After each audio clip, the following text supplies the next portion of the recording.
As you can see, I am just like Brett last week, been banished to the bedroom, but the show goes on, right? Here we have the runner-up to the matchup of the week. A very good matchup. As I had said previously, this is Centurians, who is now in a three-way tie for best record, and then you have GE PackerKillers, who is a little broken down with the loss of Tony Romo, but all in all, a very good team still. Let's get right into it. You have Peyton Manning going against Carson Palmer. Peyton Manning is my pick for fantasy stud this week. He is, I think, going to go off on Houston. A little bit of a revenge game for him after they really destroyed them in week one. ESPN has him slated for 27. I'm actually going to one up that and say he has a 30-point performance. I think he really wants to come out and demolish them. On the other side, Carson Palmer, he is probable. It's a possibility that his brother Jordan Palmer will come in for him, but that's unlikely in my opinion. I think it's still going to be Palmer who comes out and has a decent game. Nothing like the 16-point performance that they have him slated for. I think he's going to get something more along the lines of 11 to 13. Moving down, you have for GE PackerKillers, Steven Jackson and Donald Brown as his running back. Steven Jackson just coming off of hand surgery. Luckily, it's not his carrying hand, so that should be okay. He is going against Carolina, who loves to let running backs run all over them. So that's a good outlook for him. If all goes well, the 19 points is a little much. I see him getting definitely over a 100-yard game. I don't really see him getting more than a touchdown, though. So I'd dial it back a little bit, down to 16. Donald Brown is going to pick up for a die, who more than likely is going to be out with injury. Brown is just coming off a hamstring injury. So whether he does well or not, I don't really see it. 11 points is pushing it, in my opinion. I think Mike Hart, the other running back in Indy, is probably going to equal what Donald Brown does, if not do better. So look to Hart to have the better game there. 11 points for Brown? I don't think so. I'm going to say more on the lines of 6, 7 points. No touchdown for him. On the other side for Cologne Centurions, Jonathan Stewart and Kenny Woodhead are his running backs. Danny Woodhead, much like Dexter McCluster, one of those running back wide receiver possibilities this season. A lot of controversy in many leagues about that.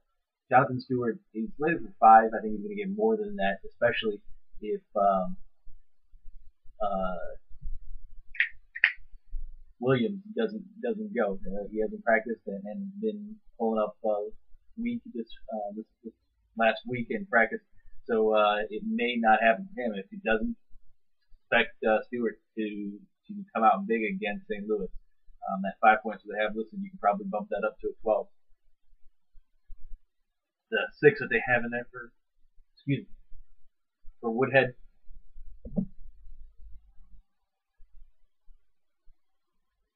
Is a good range for him. I don't see him doing much better than that. I don't see him getting a touchdown. Moving on down to the flex position for Centurions, you have Larry Fitzgerald, whom I had taken with a number 2 pick in another league, and really need him to start stepping it up.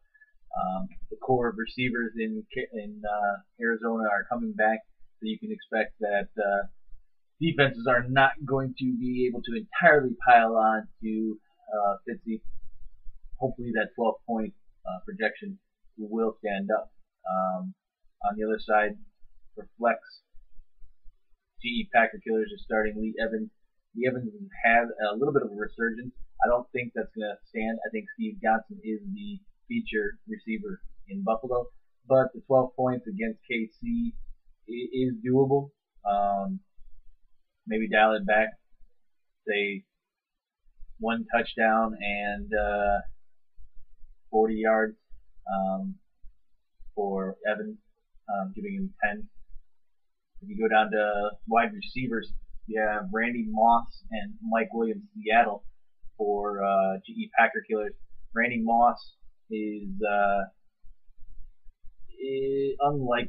coming back to New England, but the way things are, and I don't see him having such a huge game. He really hasn't had, aside from that Jets game, any real significance in Minnesota. He manages a touchdown, but not much yards in each of his last 2 games. So the dial the 14 back that they have him listed at to possibly 10 or so.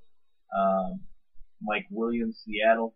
I would say 14 is also pushing it there. He's their top receiver, but well, you know what? Turn that around, because I see them falling behind to Oakland quite a bit. So I think they're going to air it out, and he's going to be a grand receptor on that. On the other side, Centurions is boasting Calvin Johnson and Kenny Britt, hoping that Kenny Britt has the same week as he had before. Tell you what, if it's Vince Young who's under center, it's not going to happen. If it's Terry Collins, which I hope it's not, for my sake, then it is a possibility that Kenny Britt continues that streak that he had last week. There is the possibility of punishment coming from the Titans after his bar fight, but we'll see.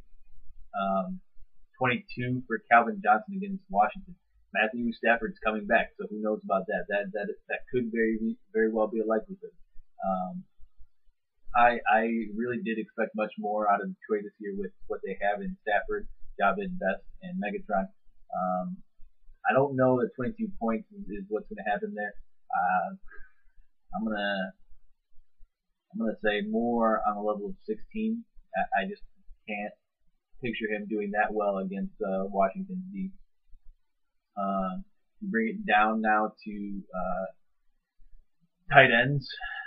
Cologne Centurions is boasting Aaron Hernandez, whom I've picked up in 2 leagues, and I really like him. He is projected to do 11. I can see that. I think Tom Brady's really going to move the ball around against Minnesota. I can see a touchdown for Hernandez. And with GE PackerKillers, he's starting Zach Miller, 13 points projected. He's actually been quite under the radar, doing very well this season. Both any one of the quarterbacks that they have in, be it Campbell or Radkowski or whatever his name is, they like dumping it down. So I can see Zach Miller doing that 13 points. Defenses, you got Jets and Jets going against Green Bay for PackerKillers, and Cardinals going against Bucks for Centurions. Both of them pretty lame defenses, in my opinion. I don't see the Cardinals doing very well in stopping Josh Freeman in Tampa Bay.